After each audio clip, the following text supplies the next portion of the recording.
Good morning everyone. Welcome to lecture number 16 of GST revision. आपने last lecture में मेरे पास सारा एग्रीकल्चर रिलेटेड एग्जाम्पशन सारा रिवाइज किया था और उम्मीद है कि आपने उसको घर पे अच्छे से रिवाइज कर लिया होगा और साथ में आपने उसका एग्जाम्पल भी कर लिया होगा। जैन 2021 में उसका क्वेश्चन भी आया है फार्म हाउस वगैरह से रिलेटेड, तो आप लोग उसको देख लेना। उस क्वेश्चन को भी अगर आपने देखना हुआ कि क्या वो सॉल्व हो रहा है कि नहीं हो रहा है आपका।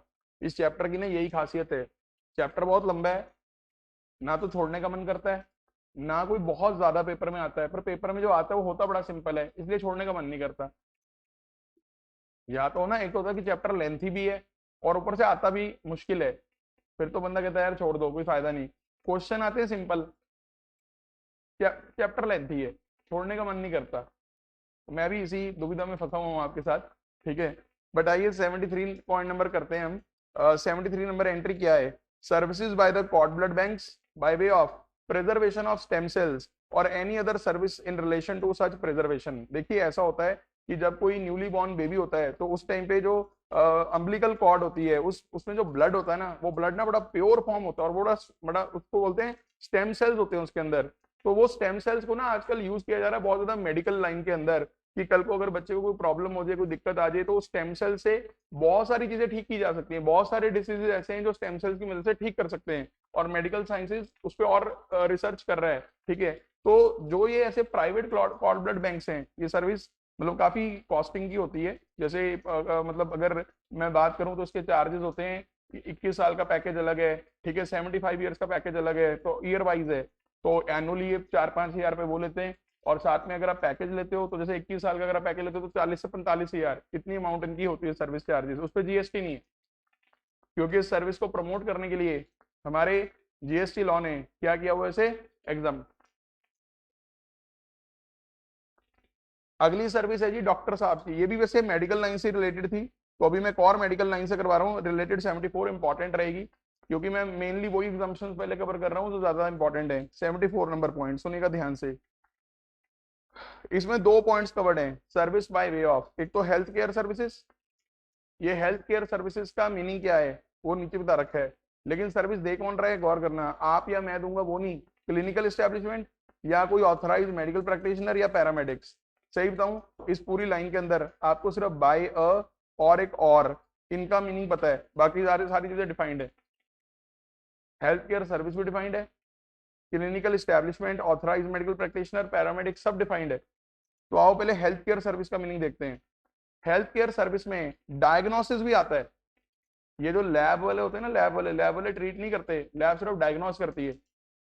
हेल्थ केयर में डायग्नोसिस भी आता है, ट्रीटमेंट भी आता है और केयर भी आती है। किस चीज की? Illness, injury, deformity, abnormality, pregnancy, किसमें हो रही है ये? Recognise system of medicine. और रिकॉग्नाइज सिस्टम ऑफ मेडिसिन बोले तो इसका मैंने शॉर्ट में रखा है सुहानी, सिद्ध, यूनानी, होम्योपैथी, एलोपैथी, नेचुरोपैथी, योगा। तो ये मेन मेन ऑथराइज सेक्टर्स हैं, ये ऑथराइज मेडिकल सिस्टम्स हैं हमारे इंडिया में। ठीक है, योगा माना गया है, एलोपैथी जो सारी ये अंग्रेजी दवाइयां होती है सब एलोपैथी में आता है। यस और नो? तो इसमें अगर कोई भी टेस्टिंग वगैरह हो रही है, कोई भी ट्रीटमेंट हो रहा है, वो सारी चीजें किसमें आ जाएंगी? हेल्थ केयर सर्विस में। उनका डायग्नोसिस, ट्रीटमेंट, केयर। और कर कौन रहा है ये?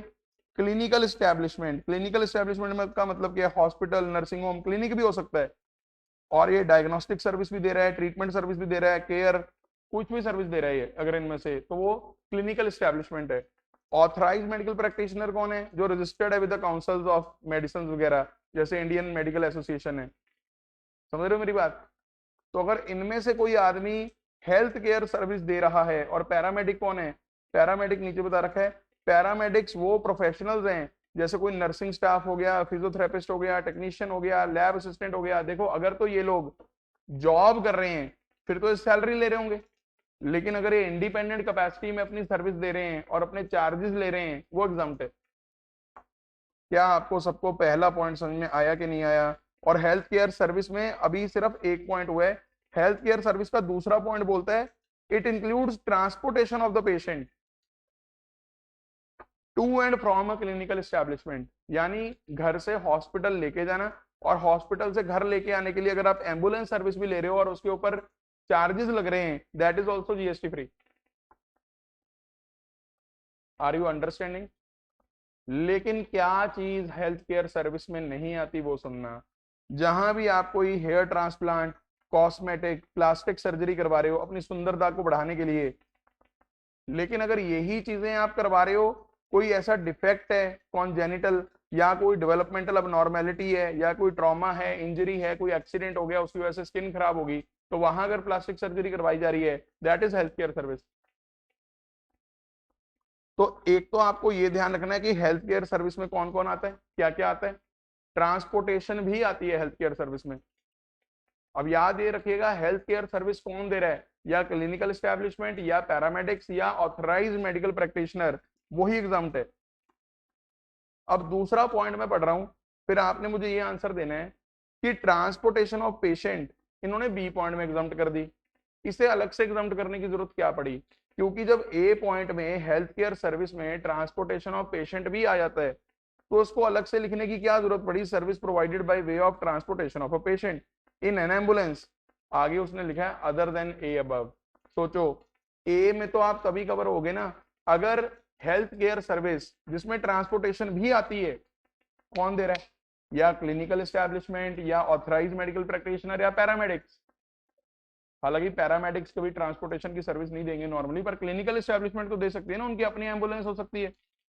लेकिन बताओ अगर उनकी अपनी एम्बुलेंस ना हुई, वो भी आगे थर्ड पार्टी से एम्बुलेंस मंगवाते हैं, तो फिर तो वो क्लिनिकल एस्टेब्लिशमेंट नहीं हुई। क्या उसकी एम्बुलेंस की सर्विस भी एग्जाम्प्ट हो जाएगी? यस, वो बी पॉइंट में हो जाएगी।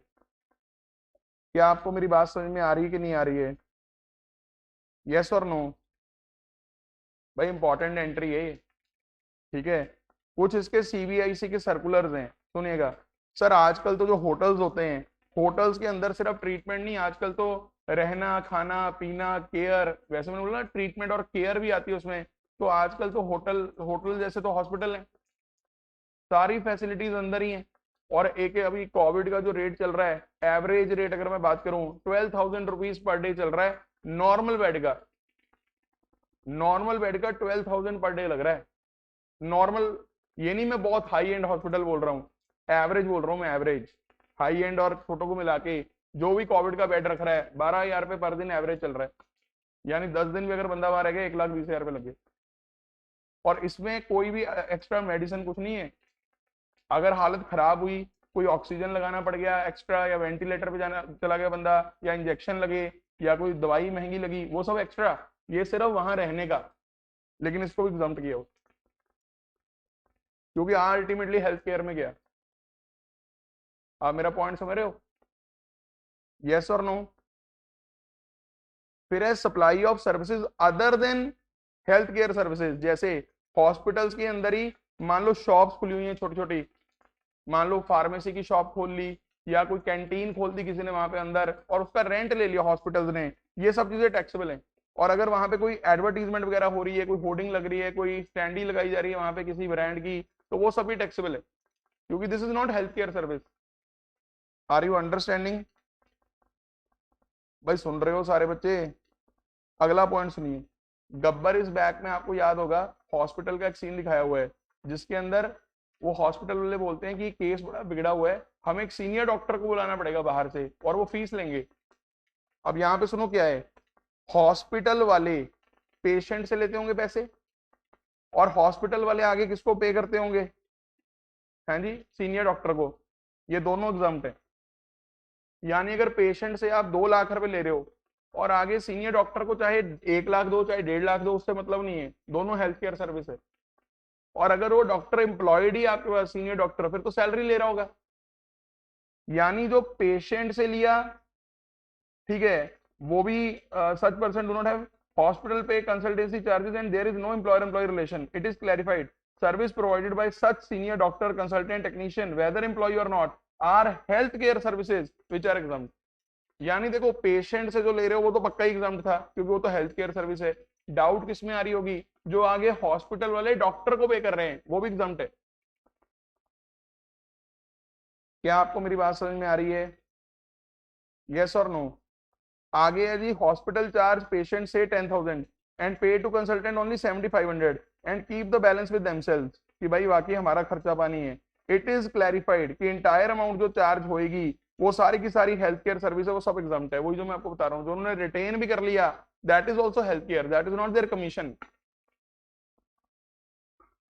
Are you understanding?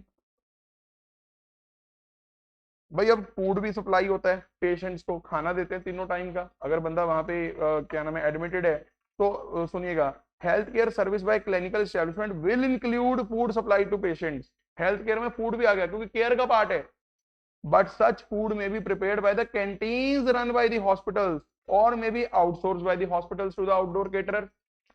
या तो उनकी अपनी कैंटीन हो सकती है, या हो सकता है उन्होंने कैंटीन भी आउटसोर्स कर रखी हो।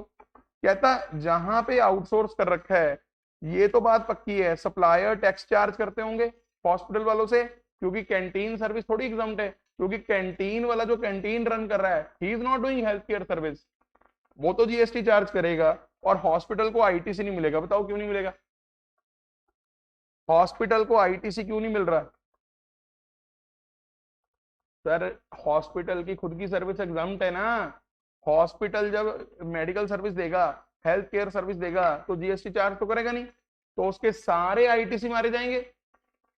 इवन अगर उन्होंने कोई सिटी स्कैन की मशीन खरीदी है, या मान लो कोई उन्होंने एक्सरे की मशीन खरीदी है, कोई और मशीन खरीदी है, वेंटिलेटर खरीदा है, उस पर अगर जीएसटी पे हुआ भी हुआ, अगर पे हुआ हुआ है, उसको आईटीसी नहीं मिलेगा उन्हें, क्योंकि आगे वो कौन सी सर्विस दे रहे हैं? Health care. Are you understanding? अब ये तो क्लियर हो गया कि अगर उनकी कैंटीन अपनी नहीं है, वो आउटसोर्स करके कैंटीन को पेमेंट कर रहे हैं, तो आईटीसी तो मिलेगा नहीं। अच्छा ये बताओ, जो वो पेशेंट से चार्ज करते होंगे, उसमें तो खाने का भी, दवाइयों का भी, रहने का भी सारा चार्ज कर रहे हैं, क्या वो सारा हेल्थ केयर सर्विस है? यस, ये क्लियर कर दिया इन्होंने, पर आईटीसी नहीं मिलेगा, ये भी क्लियर कर दिया। अगर हॉस्पिटल्स की अपनी कैंटीन हो, वो फूड खुद तैयार करते हो, तो भी इनपुट्स पे कोई आईटीसी नहीं मिलेगा। And in turn if they supply food to the doctors and staff, ये बड़ी मजेदार है, thus supply when not charge may be subjected to GST. देखते हैं ये पॉइंट कौन समझाता है। सर्कुलर ने बड़ी मजेदार बात सोची हुई है, कहता देखो अपने कैंटीन में आप खुद फूड तैयार करते हो, आईटीसी तो मिलेगा नहीं, ये पता है, इनपुट्स पे या कैपिटल गुड्स पे।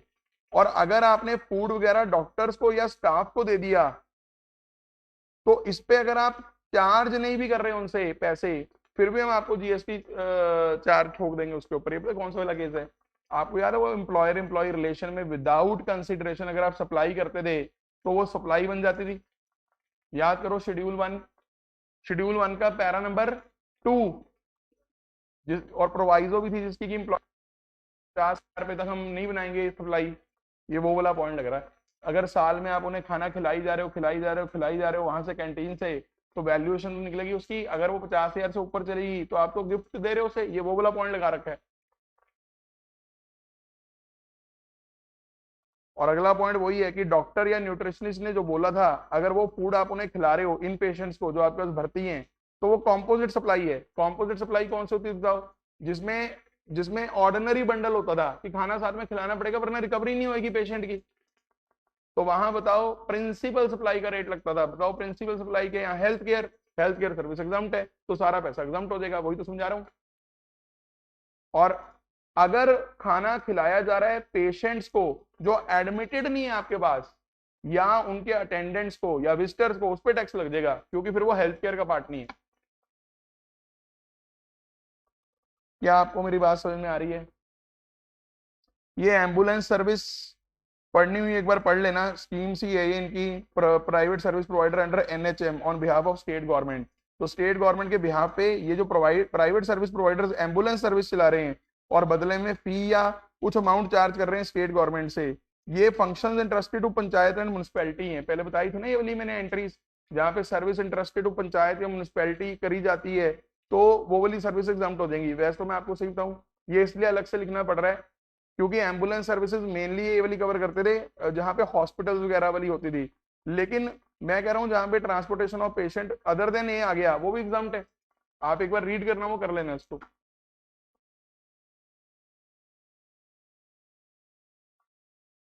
फिर एक 74A एंट्री बात करती है, कोई रिहेबिलिटेशन प्रोफेशनल है जो हमारे काउंसिल में रिकॉग्नाइज्ड है और वो रिहेबिलिटेशन या थेरेपी या काउंसलिंग कर रहा है, या कोई ऐसी एक्टिविटी कर रहा है किसी मेडिकल एस्टेब्लिशमेंट में जाके, इंस्टीट्यूशन में जाके, रिहेबिलिटेशन सेंटर में जाके, जो सीजी एसडी यूटी या सेक्शन 12 वाली एंटिटी के द्वारा चल रहा है, बताओ यहाँ सर्विस किसकी एग्जाम्प्ट है? उस बॉडी की या प्रोफेशनल की? रिहेबिलिटेशन प्रोफेशनल, यानी कोई प्रोफेशनल होगा जो रिहेबिलिटेट करवाने में हेल्प करता होगा। क्या होता है रिहेबिलिटेट? जिनकी कोई हालत जिनकी खराब हो जाती है नशों से या कुछ से, उसको रिहेबिलिटेट किया जाता है, उनकी काउंसलिंग करके, उनकी थेरेपीज करके, उनको रिहेबिलिटेट करके, उस तरह। क्या आपको मेरी बात समझ में आ रही है?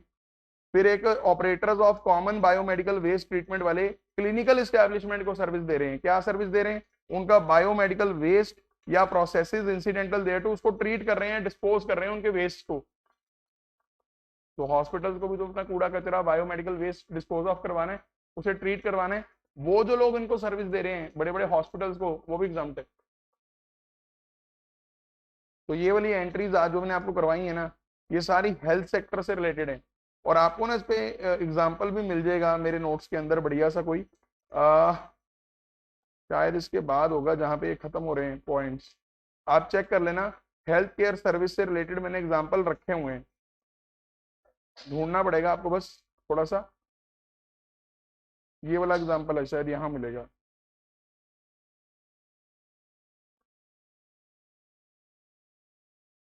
मिला आपको? देख लेना मेन नोट्स के अंदर।